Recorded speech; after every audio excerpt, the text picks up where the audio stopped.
Good afternoon, friends. I'm Dr. Aajay Shah. We are bringing you this another great afternoon live. Today I have a great guest, so please stay tuned. Let me give you update on our page. Now we have about 60,000 followers, pretty much all over the world, about 25,000 from United States.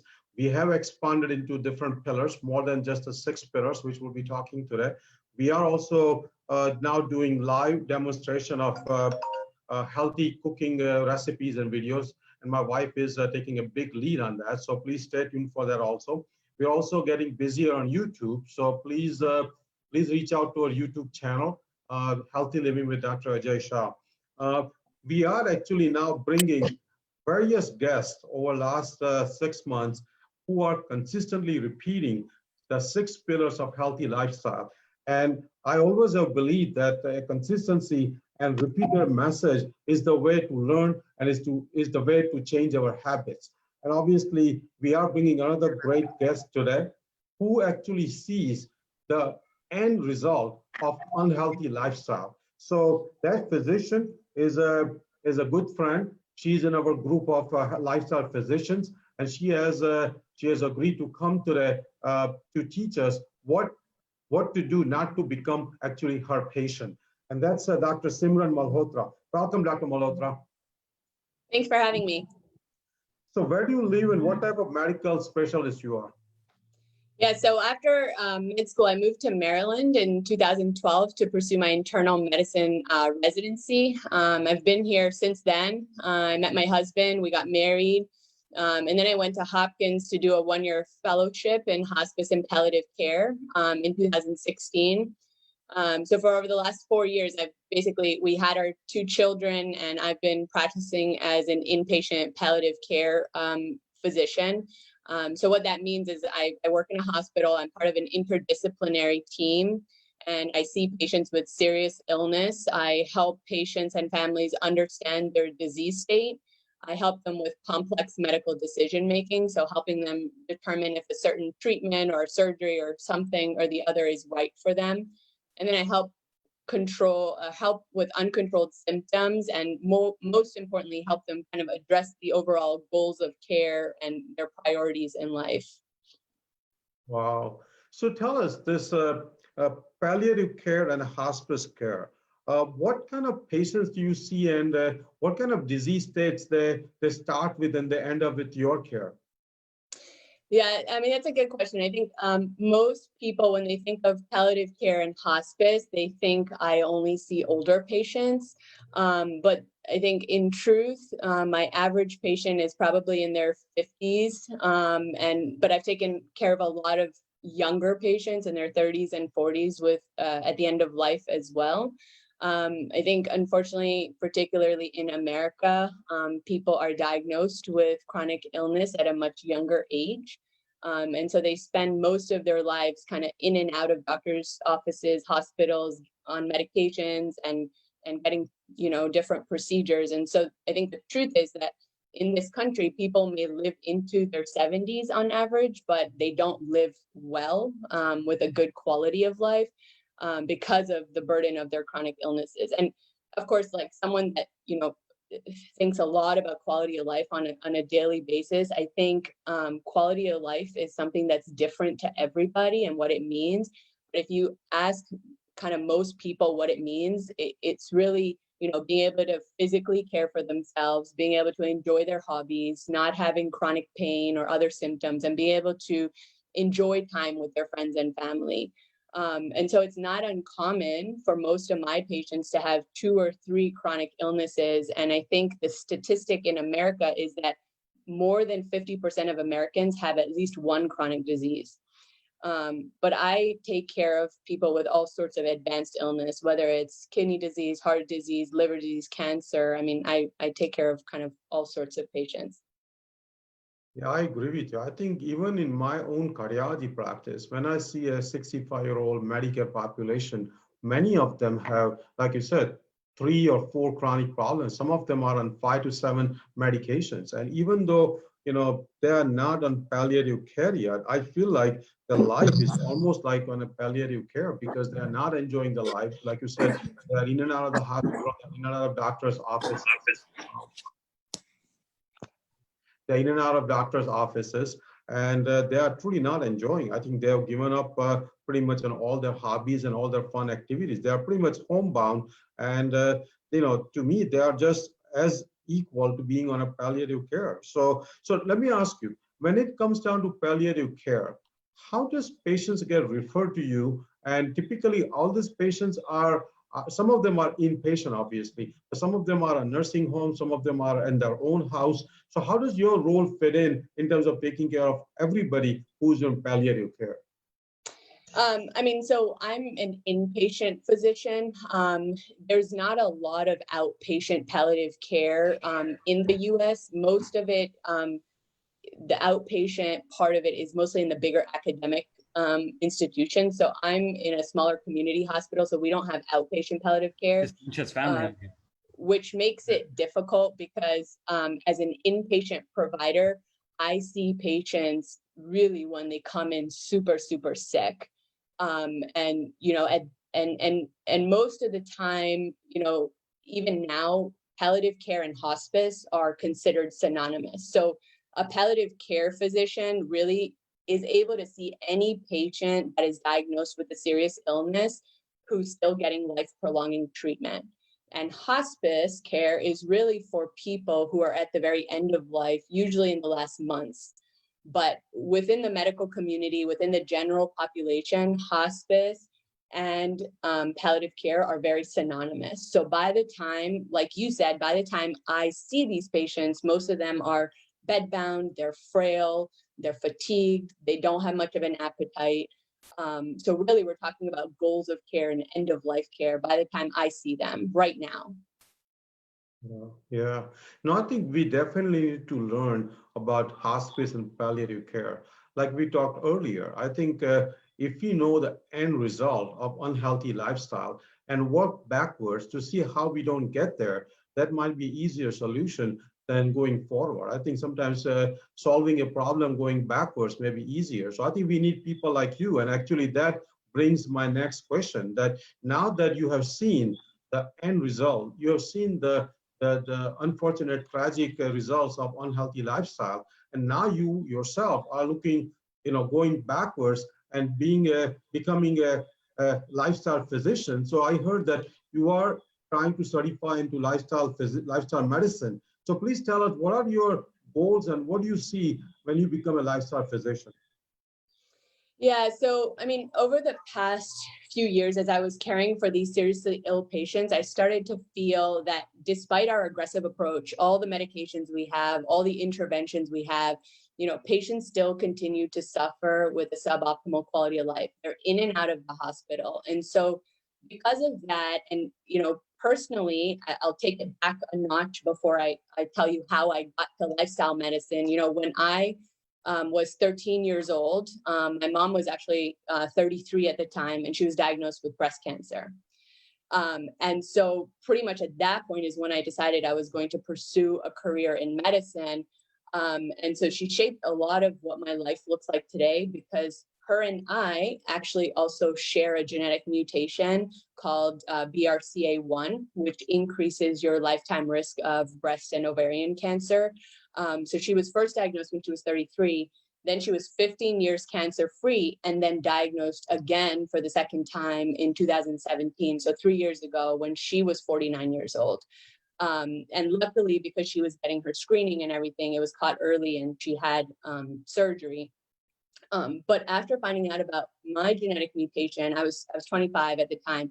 I kind of immersed myself in the literature to learn about nutrition and lifestyle and all these things that I kind of learned about in medical school, but not enough. And I kind of wanted to know, like, how can they help me even though I have a genetic mutation? And what I found out was it was just mind blowing. So now anyone that will listen to me, I will talk to them about lifestyle. And as a palliative care doctor, one of the first books I read on this journey was by Dr. Michael Greger. You're probably familiar with it. It's called How Not to Die. And so I tell everybody to read that book. And, one of the first chapters, he talks about his grandmother, who was actually diagnosed with end-stage heart disease. And she was 65 years old, 65. And she was sent home with hospice care. But she actually enrolled herself in some intensive lifestyle program in California.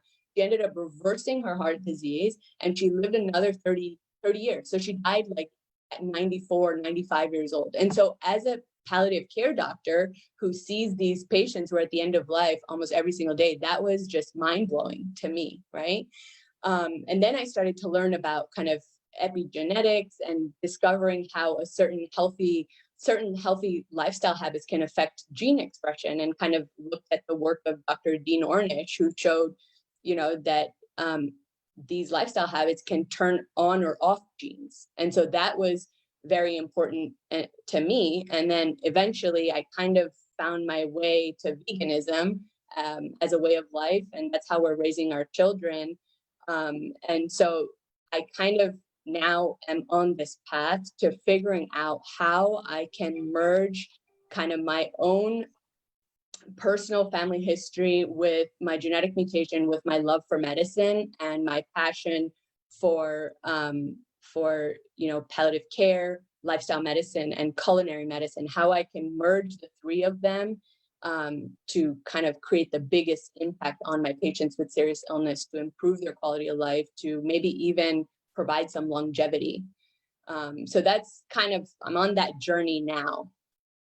That's impressive. Matter of fact, I thank you for sharing your mom's health history. And I think you are not only supporting your mom, and you are also taking care of your genetic mutation, but you have taken up this to help every person, particularly every woman, because like you said, epigenetics plays a large role. And Dean Ornish clearly showed that we can turn off some of the oncogenes when we go on a healthy lifestyle. And he clearly showed the data on prostate cancer. So I think it applies to all the cancers. So I agree with you. I think epigenetics epigenetics is not a new science. It's been going around for 20, 25 years. We just haven't learned how to win the battle on the genetic mutations and genetic diseases. I think so that's very commendable. And I think I agree with you. I think you bring a special perspective, being a palliative care physician, that how we can actually make these people better, and whatever last years and decades they have left in their life,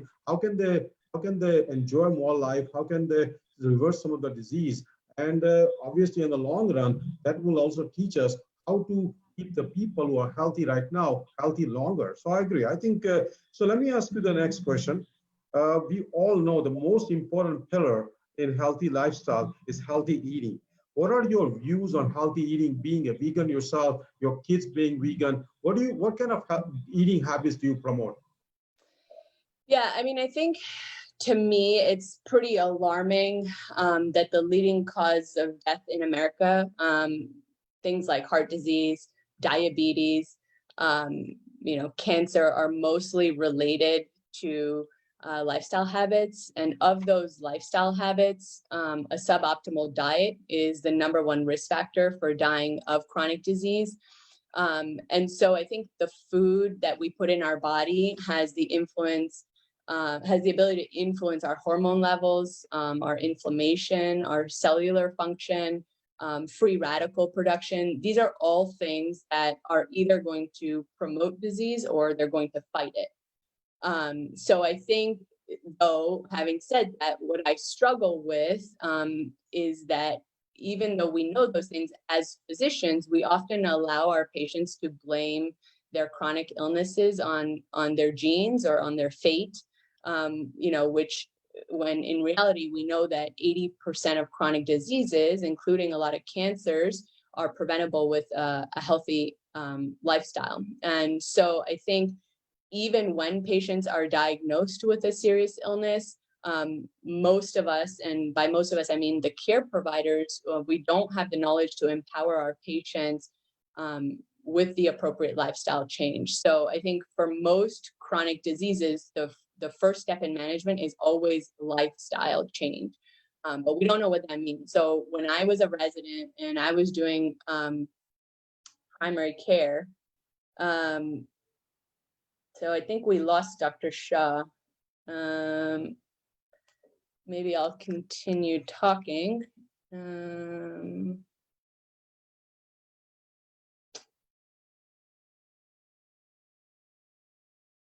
So I'll keep talking. He lost his Wi-Fi, but he'll be back. So what I realized is that when I was a resident and I would get someone that came in with high blood pressure or high cholesterol, the first thing I would always tell them is, okay, you're not on a medication. Let's do lifestyle change. So for the next 6 months, I want you to exercise. I want you to eat better. So eat more fruits and vegetables, eat low fat, and then come back in 6 months. And then they would come back in 6 months and their cholesterol or their blood pressure is either the same or it's worse. And a lot of that was because I didn't counsel them right. I didn't tell them what they needed to do. And so I was really doing them a disservice. And now I think as a palliative care doctor, it's not uncommon for me to see patients who are about to, who just got diagnosed with cancer and they're about to start chemotherapy. And I walk into their rooms and now they're eating potato chips and they're drinking Coke. And it's really hard for me to counsel them on their lifestyle habits, especially diet, when they're not hearing the same thing from the rest of the medical team, like the oncologist and the heart doctor or whoever else is part of the care team. So I think that makes it very difficult to counsel at least my population of patients. But switching gears a little bit, I mean, I think as a young mom of 2 kids, I think healthy habits need to start in childhood. And that will only happen if your kids see you practicing those behaviors. So it's been, especially in America, it's been really scary to watch the rise in childhood obesity and to find out that this generation of children are the first that are at risk of dying before their parents because of these poor lifestyle habits. And so I'm very passionate about making sure that, my kids see us practicing these habits. And I truly believe that this is what is going to determine. We lost you there, Dr. Shah, but I was just kind of talking a little bit about my perspective now as a young mom. And what I was saying is that, the obesity rates we're seeing in children are raising to an epidemic level. And I think, I truly believe that the habits that we instill in them now are going to be what determine their adult onset kind of disease blueprint. And I say that while biting my tongue, because I know even as of right now, a lot of pediatricians are having to learn how to treat type 2 diabetes and high blood pressure and high cholesterol, which are all diseases typically thought to be adult onset, but now a lot of young adolescents are, being treated with it. So I think, what I didn't learn in medical school, which is what I wish I had, is the power of a plant-based diet and how it has the ability to not only prevent, but also treat and reverse, a lot of chronic diseases. And this has been proven time and time again. Some of the names we threw out there, Dr. Dean Ornish, Dr. Esselstyn, Dr. Campbell, like they've proven this in scientific studies. And I think the other thing that's very interesting to me, and we were talking about this before we got on the video, is that sometimes, seeing something in a video or reading it on a paper doesn't necessarily translate to an actual behavior change. And sometimes you need to actually see someone do it. And when you see the change in their life, it motivates you more to do it.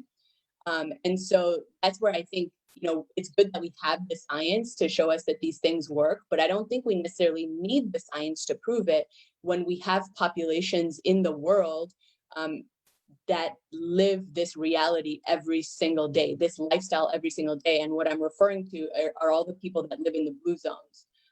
So people like that live in Okinawa, Japan, they're living proof that these healthy lifestyle habits lead to less chronic disease, better quality of life, and a longer life in general. And what I like about most of these populations in particular is that they don't just focus on one of the pillars, but they show us that in moderation, all of the pillars is what's really, really important. And although they're not fully plant-based, they follow a predominantly plant-based diet, which is, involves what you were saying, vegetables and fruits, whole grains, legumes, nuts and seeds. That makes up most of their diet. And then, the other things that they do, they incorporate exercise, they incorporate sufficient sleep. They do drink alcohol, but in moderation. And the other really important thing, which I think we're missing in today's society, is they have a very strong sense of purpose and spirituality and social connection, which I think is very fulfilling for their lives. And that also helps them live longer. So I always encourage people to read about the blue zones, to understand kind of the impact and the power of these lifestyle habits. And I'm always someone that if you talk to me about lifestyle medicine, I'll always say progress, not perfection, because I don't think radical change is sustainable. And I think also that if we all improve our diets just a little bit and decrease the amount of animal products, not only will it be better for our health, but it'll be better for the health of the planet as well.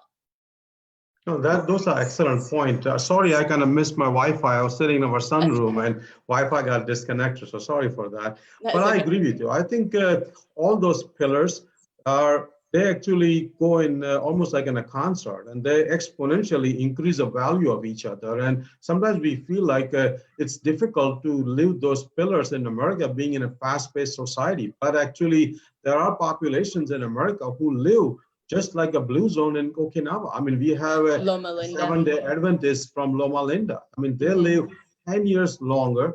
And like you said, their health span, last 10 years of their life is actually very, very fruitful. They still try, they still go to church, they still mingle with their family, they still garden. So not only they live long, but the last 10 years are very, very fun and happy 10 years. So I agree. I think we can actually improve those pillars, even in America, in a fast-paced society. I think we need a grassroots movement. And that's where I think we need a person like you, who actually is just not a physician and not just a person who is living a healthy lifestyle and is a vegan, but actually is a good coach. And I always say this thing in all my life, all my talk, that most physicians are not good coach because we are not taught in medical school how to be a coach.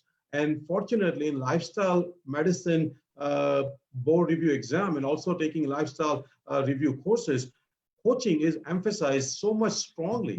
And I have become a better coach going through lifestyle certification. So let me ask you, what do you think for physicians? How can we become a better coach, not just pill prescriber doctors? Yeah, it's actually really interesting because my interest in palliative care and my interest in lifestyle medicine, the roots of both fields are very similar. And, people won't believe me if I say that, because one, you think of lifestyle medicine, you think of prevention, you think of palliative care, you think of end of life care. But both fields actually focus on the whole person, right? Both fields focus on meeting the person or the patient where they are at, right? And both fields have a goal of improving quality of life.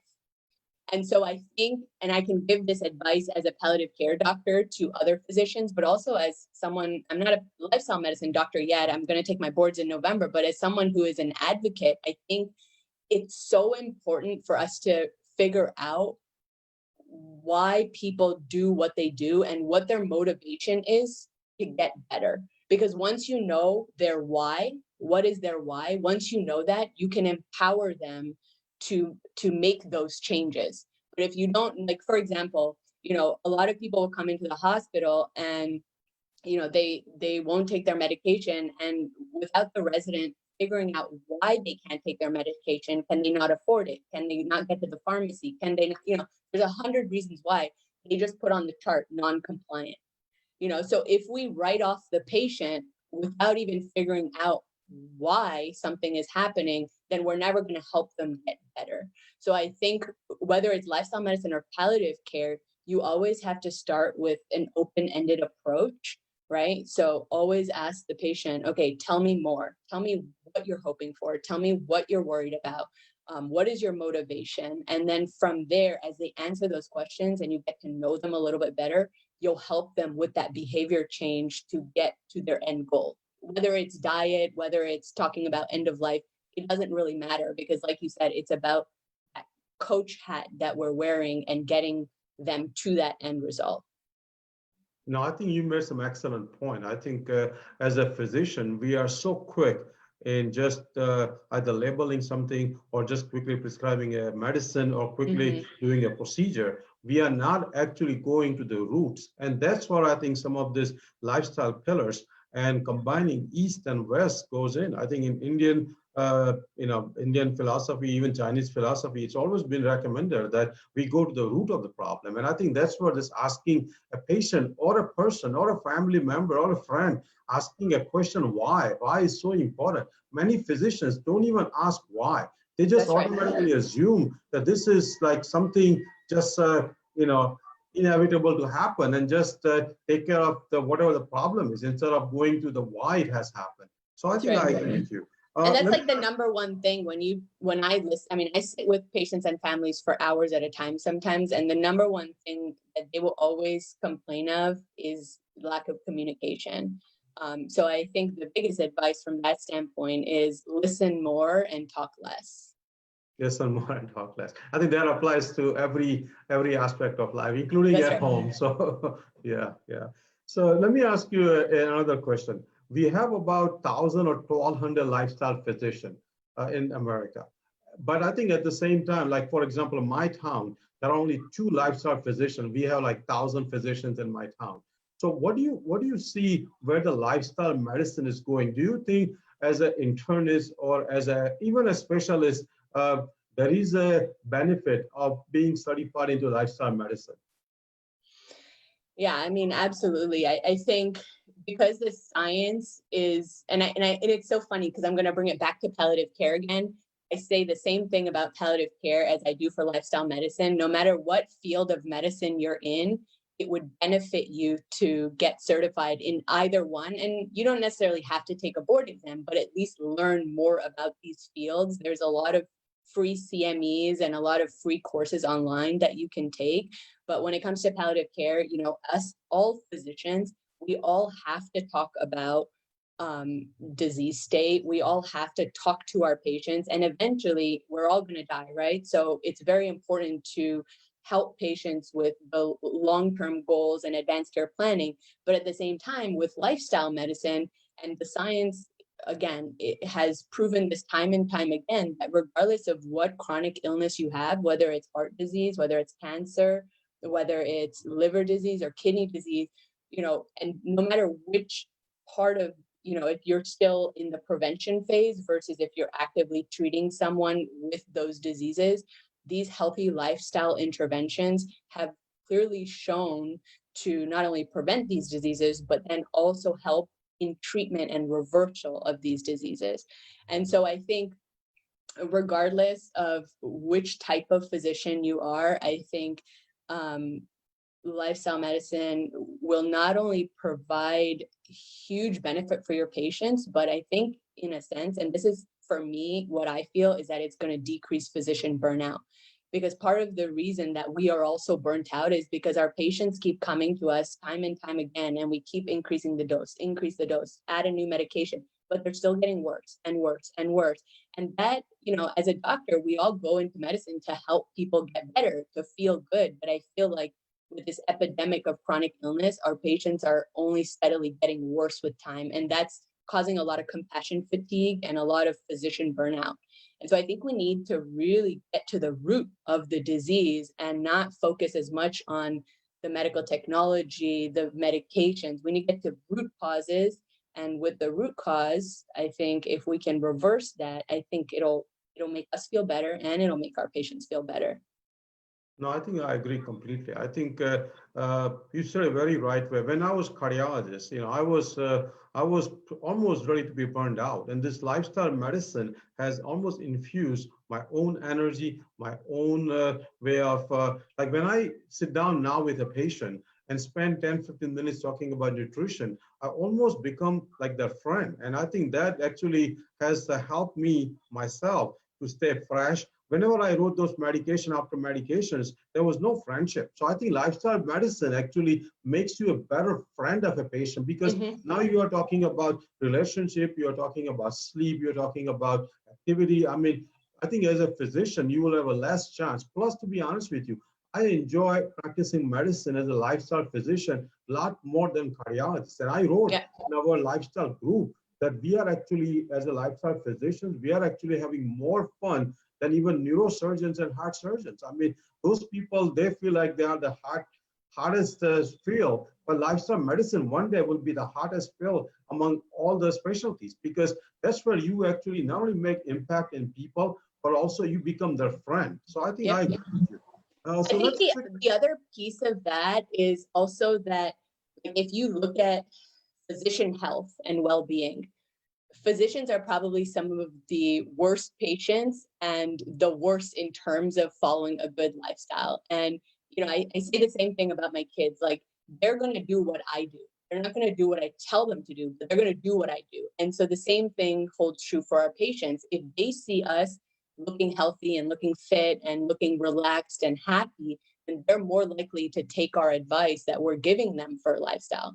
But right now, at least in America, physicians have very high rates of burnout, very high rates of suicide, very high rates of substance abuse. And so I think you have to go back and we have to look at ourselves first. And that's one thing that lifestyle medicine does. When you start reading the literature and you start like being surrounded by other people that are interested in it, you want to change yourself. And when you change and you feel better, and you want to pass that information on to anybody that will listen, whether it's family, friends, patients, etc.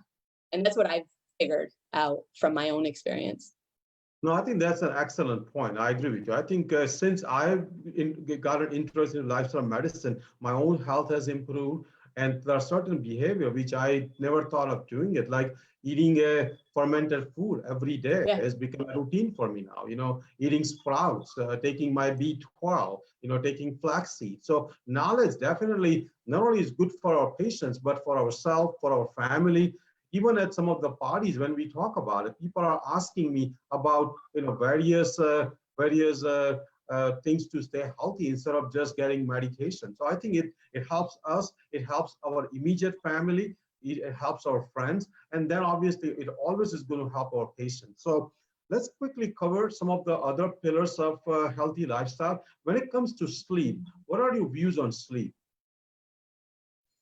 So that's a tough one for me personally. Still, I have 2 kids under 4, and my husband's a critical care doctor whose phone rings at night. So we're still working on that personally, but I think sleep is super important. I mean, sleep has been shown to improve anxiety and depression. It's been shown to, if you don't have good sleep, it's been shown to decrease your immune system. And just in general, I think when you sleep, you're happier.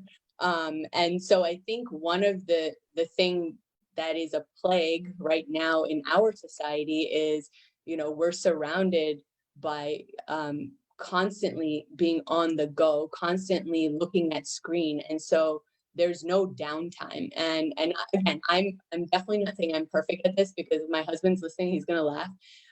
But at the end of the day, we don't give enough time to just wind down. So that's something in my own life that I'm really working on, is good sleep hygiene. So, for the last hour of life, the last hour of the day, turning off the screen, your phone, your computer, your TV, listening to some calming music, maybe doing a meditation, maybe talking to your partner, but doing things that are kind of winding the body down and getting ready for sleep will give you a more restful sleep. And usually I tell people, my patient population does not sleep very well, but usually I tell people to aim for 7 to 8 hours. And that's what we personally try to aim for as well.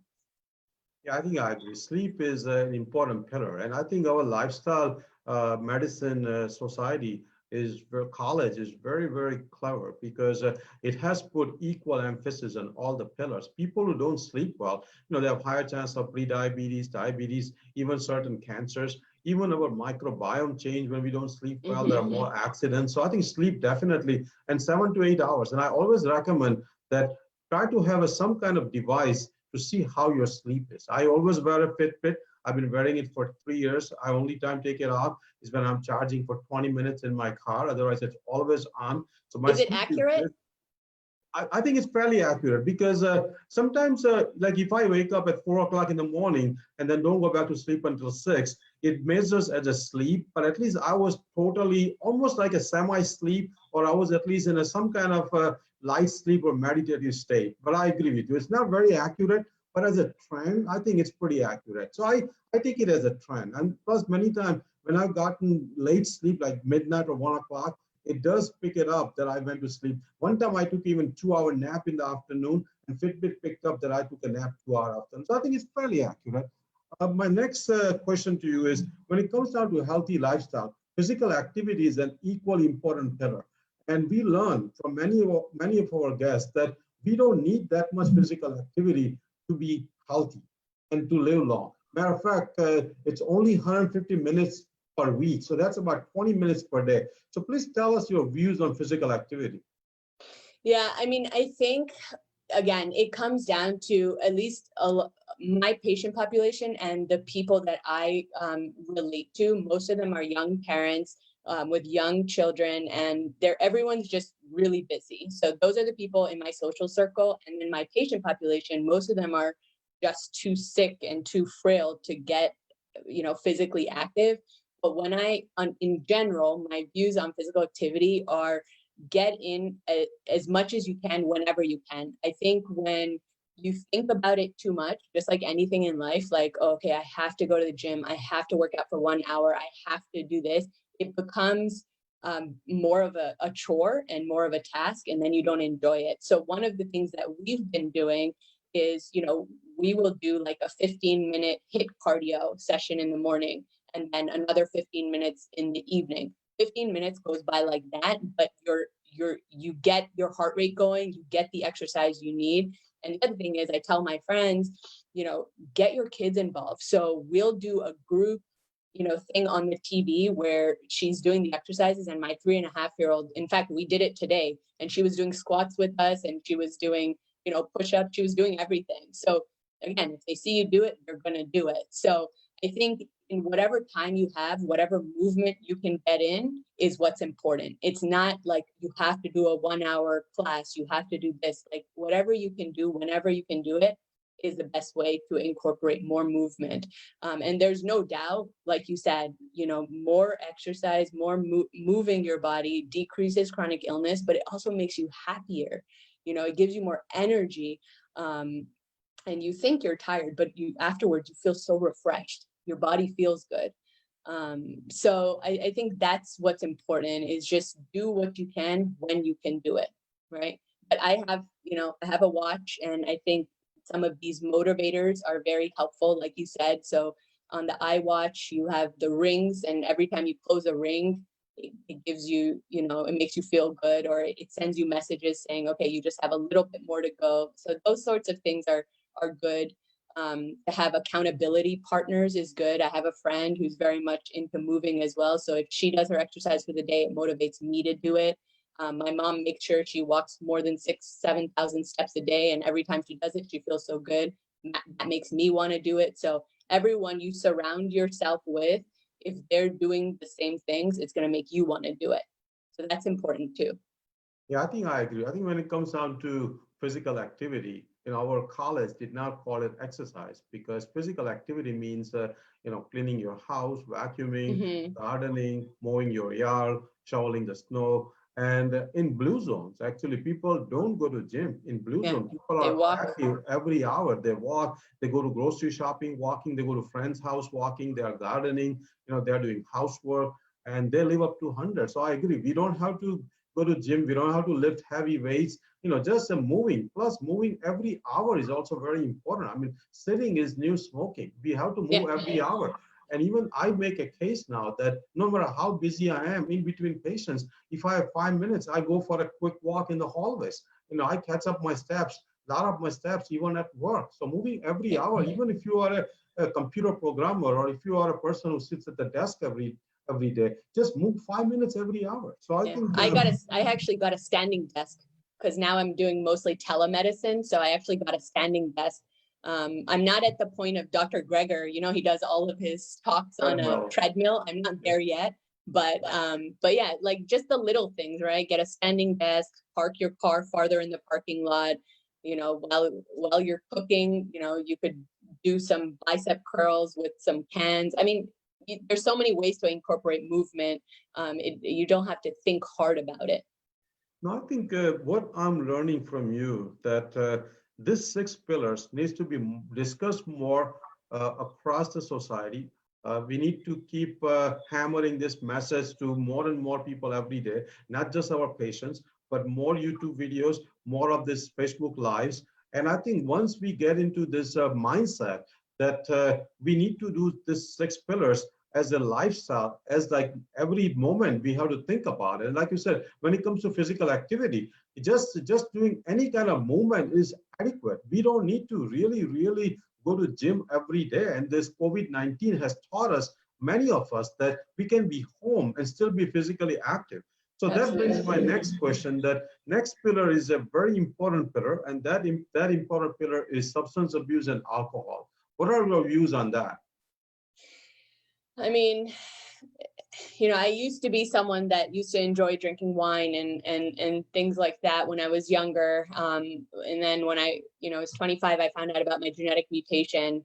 And, I've read and I know that literally the minute alcohol touches my tongue, it's toxic to breast cells. So, I haven't 100% eliminated it, but I'll maybe have a glass of red wine every 4, 5, 6 months, something like that, on a special occasion. But for the most part, in our house, we don't drink alcohol. That's something that, and other substances, but that's something that has been well known in the literature and in medicine for a very long time, that these substances are toxic to every cell of our body. And every time that we engage in that activity, we're causing ourselves harm. Like there is, in my opinion, there's moderation, but I feel like a lot of times when people start drinking, it's hard to control how much you're drinking, especially when you're in an environment where other people are drinking. So there's no such thing as just one glass of red wine, So I think, personally, I think, again, there is the whole moderation thing. And even in the blue zones, in moderation, they did drink a glass of red wine every now and then. I think that's okay if you're celebrating something. But I think in our society, in our culture, the way that we use alcohol and e-cigarettes and cigarettes and all of these other substances to give us instant gratification, it's not really fulfilling what we're looking for inside. Like it's not giving us real happiness or pleasure. It's just instant for that moment. And then it has downstream effects that are bad for our health. So as someone particularly with a strong family history of cancer and a genetic mutation, it's not something that I engage in. And it's not something I encourage, people to engage in. Yeah, I think I agree with you. I think zero alcohol is the best policy, particularly for any women with a family history of breast cancer. And I think many women don't realize that having one glass of red wine, I think, as I understand, increases their breast cancer risk if they have family history by almost like 24%. So it's almost it's pretty high. Yeah, it's hard though because I'm married to a French Canadian and they love their red wine. So it's been a work in progress. We're doing good though. We've come a long way. Yeah. So I think that also brings to our next pillar. That pillar is also very important, and that pillar is the relationship. So I think I agree. I think when you go for a walk with a friend or your life partner, walk goes pretty fast. You enjoy it. You catch up on the talk. You did not talk for all day. So it's just a type of relationship. So relationship applies to every pillar, including healthy eating together, the sleep, everything. So tell us about relationship. I mean, I think, and this is what I've learned in my career as a palliative care doctor. The one question I ask all of my patients is, what are the 3 most important things to you? And almost every single time, all 3 things are either people in their lives or the ability to physically care for themselves. But usually it's my daughter, my husband, my wife, my something, so that just goes to show me, and it's taught me this at a very young age, that when we are dying at the end of life, the only thing we think about are our relationships. And the people that are the saddest when they're dying are the ones that don't have good relationships with their loved ones. Or I wish I had told this person that, or I wish I knew where my son was because we're estranged. That's what causes people the most pain. And so in particular, I very much cherish my family. We use words like "I love you," "I'm sorry," things like that very openly. Communication is very key in our house. We love to hug and kiss, and that has been shown and proven to release oxytocin, which then leads to more happy hormones and feeling good. And again, I'm married to a French Canadian, and they love to love. They're very emotional and loving people. So that is something that's super important to us. And again, the people you connect with, the people you surround yourself with are going to result in you kind of living healthfully. So if you surround yourself with people that are drinking and partying and all the time, then you're going to lead a lifestyle similar to them. But if you're surrounding yourself with people that are eating healthy and exercising and doing all the good things, then you're more likely to do that. So I think our social network has the power to either make us or break us.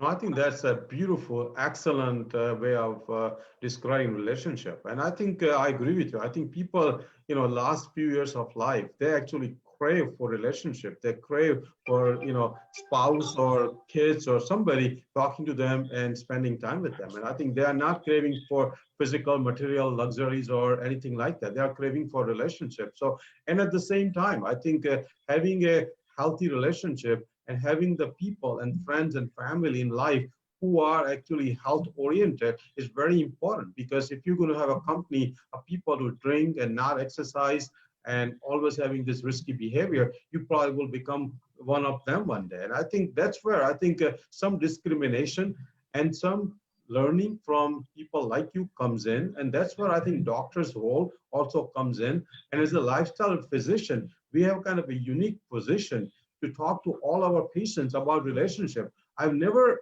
like, as a cardiologist, I was always kind of aware of people's relationship, but I wasn't as involved in what other relationships they have as a patient until I became a lifestyle physician. So I think I'm glad that we are talking about relationship as an important pillar. And again, in Blue Zone, I think people are living long because the 100-year-old is actually celebrated as a like a wise senior person who all the young kids go and talk.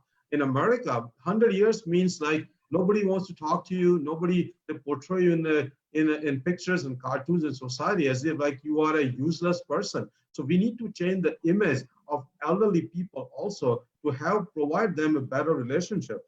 So again, And I think as also as a palliative care doctor, like I can tell you that the patients that have a close knit network of either friends or families that are helping them through their disease process, they actually have better outcomes in terms of disease process and quality of life than the people who are by themselves or don't have a strong support system. So, it's very powerful what our community can do for us. And so that's the one thing I pride myself in as a palliative care doctor, because if anybody wants to know what a patient's family situation is, they just have to look at my notes, because I will document who the mom is, who the dad is, who the brother is, who the daughters are, that's where it is. So again, very common between lifestyle medicine and palliative care. The network is so important to help in the well-being of the patient. Yeah, I think as we talked before, loneliness is as bad as smoking when it comes down to heart disease. So I think our relationships are very important. So we greatly cover all the pillars. Let me ask you an important question. Being a busy physician, trying to become a lifestyle physician now, two young kids, busy husband, mom, you are trying to help with her health. How do you juggle your day? Because many of our listeners, followers, people who will be watching on YouTube, many just a normal type of people, they have so many things packed in their day that it's hard to do all those responsibilities and obligations and still stay healthy ourselves. So tell us, how do you take care of yourself and what is the importance of self-care? Yeah, I mean, I think just to start off, to give some credit to the pandemic, I think this pandemic has done a beautiful thing for the world. Of course, it has its downsides, but the beautiful thing is it's kind of caused us all to just stop and kind of just realize, how important the little things in life are. You see more people outside on hikes, they're spending more time with their families, they're focusing more on the little things. And so I think that's been very powerful for us as a family for the last 4 months because we just didn't have anywhere to go.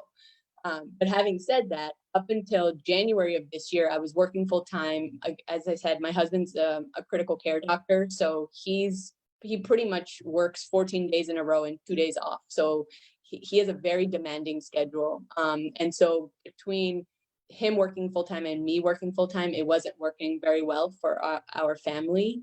And so we decided for our children, for our quality of life, that I would drop to part time, which I did in January. And so most of my days now at home, I'm either spending time with the kids or I'm cooking or I'm doing some combination of the two. But like you said, I believe strongly in the importance of self-care. I also believe that you can't pour from an empty cup. And so one way I've learned to incorporate self-care is to involve my kids in everything I'm doing, right? One of the things that me and my daughter, she's 3.5, one of the things we love to do is cook. We actually just finished a 4-week virtual vegan cooking camp, and most of the kids, it was for kids 8 and older, and she was 3.5, so she was the youngest. And she had so much fun. So she made black bean burgers, she made like anything you can think of. It was like so great. So anything I'm cooking in my kitchen now, she'll go and cook in her play kitchen. If you ask her what's her favorite thing to eat, she'll say dal and rice or kidney beans and barley or whatever she sees me making. So we have like a learning tower where she stands on the counter with me. She has like baby knives, like toddler knives, plastic ones. So she helps cut the vegetables. So she helps very much with everything I'm doing. I believe very much in meal prepping. It's been a savior for us. So every week, every weekend, I usually prepare 1 or 2 beans or lentils, 1 or 2 grains, a bunch of different vegetables. And then during the week, it allows me to put different meals together, stir fry pasta, Indian food, whatever it is, but very quickly without any stress. So that's been super important. But, having said all of that, we are not perfect, and we're definitely a work in progress when it comes to lifestyle habits. And I think in particular, what's very important to consider is that we're in a very difficult season of life right now. We both have very emotionally demanding jobs. We have 2 kids under 4. All our family lives in Canada. And so we're very mindful of that, and we don't put a lot of pressure on ourselves. So we do the best we can.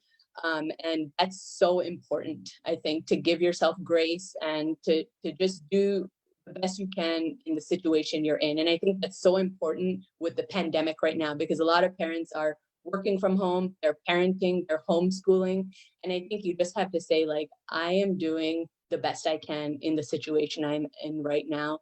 And that's very important. And so that allows us to kind of go through each day. And the last few years have been really focused on the plant-based diet and kind of perfecting the art of cooking. So now that that's kind of doing well, we're focusing more on exercise and mindfulness. And again, incorporating the kids in there, right? So at the end of the day, we do gratitude with the kids, we do breathing with the kids, we exercise with them. But like I said, I think developing a healthy lifestyle that's sustainable is a journey. So I don't recommend anyone to make radical changes. I think baby steps is the way to go. No, I think you beautifully said it. I like your words about progress, not perfection. And I think progress every day eventually will lead to perfection. Even if we don't Yep. get there, whatever we achieve is all bonus. And I think you actually have figured out how to juggle all this thing and still stay healthy, involving kids. I think if you teach kids how to cook healthy from the young age, they will become the best healthy adults and seniors one day. So I think that's a parent's responsibility to teach them how to cook healthy. So that brings my next question. I see that you are taking equal interest into lifestyle medicine, palliative medicine, and also you mentioned that you also are interested into culinary medicine. So please tell us your interest, what kind of food you like to cook, and how far you are with your culinary journey. So I'll be done with my coaching certification next week. But the type of food we eat, I mean, is predominantly whole food, plant-based. We eat lots of beans, lots of lentils, lots of different whole grains, all the vegetables of the rainbow you can think of. We do enjoy going out to eat from time to time. There's a lot of good vegan restaurants in the area, but we don't do any dairy products or any animal products. So, you know, I, again, strongly believe in meeting the person or the patient where they're at. So there's a lot of friends and a lot of family members who have slowly transitioned to this way of eating. And I've always told them, progress, not perfection, do what you can. And I think with the culinary coaching piece of it is that there's the science of nutrition, and you can give that information to people like, yes, eat this way, a whole food plant-based diet, it's really good for you. And then they'll go to the grocery store, they'll buy all the things for the recipe, then they'll come home and they have no idea what to do from there.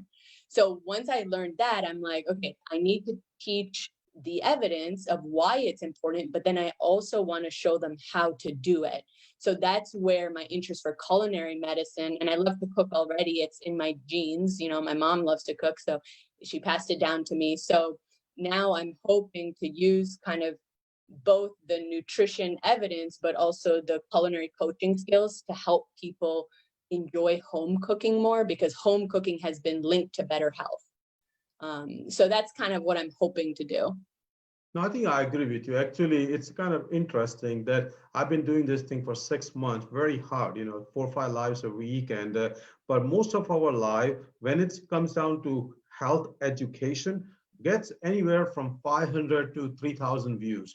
But when my wife does any healthy recipe, she gets 3 to 6,000 views. So I agree.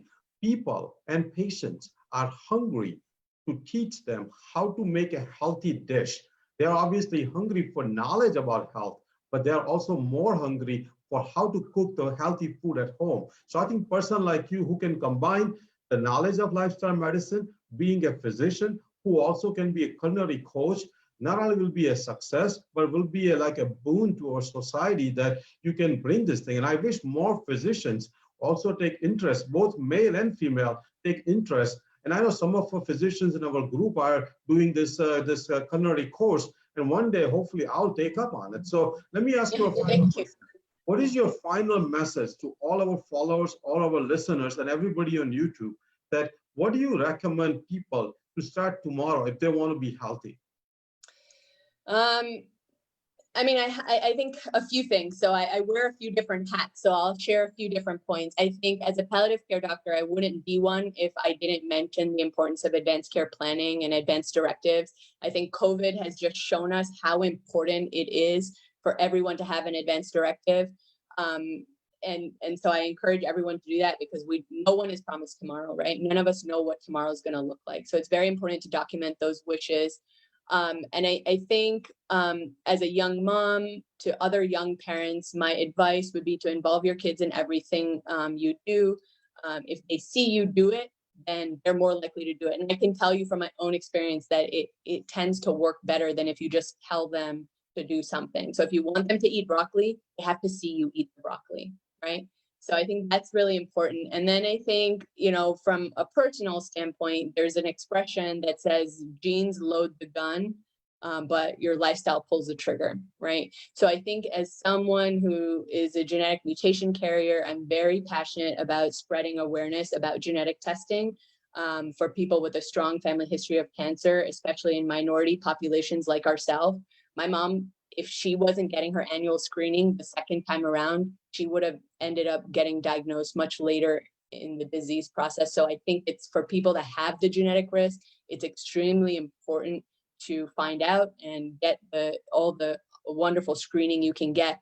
But then at the same time, educating people that even though their genetic risk and their environmental factors play a role in developing the chronic disease, their lifestyle, which is something they actually have control over, when they sleep, how they move, what they eat, the only thing there that really is going to cost money is actually buying food, but everything else is pretty much, it doesn't cost money. And so they have control over that. And so to empower people to make those changes is going to have a huge impact in not only their quality of life, but also their longevity. So I think Dean Ornish kind of summarizes it the best. He says, eat less, move more, stress less, love more.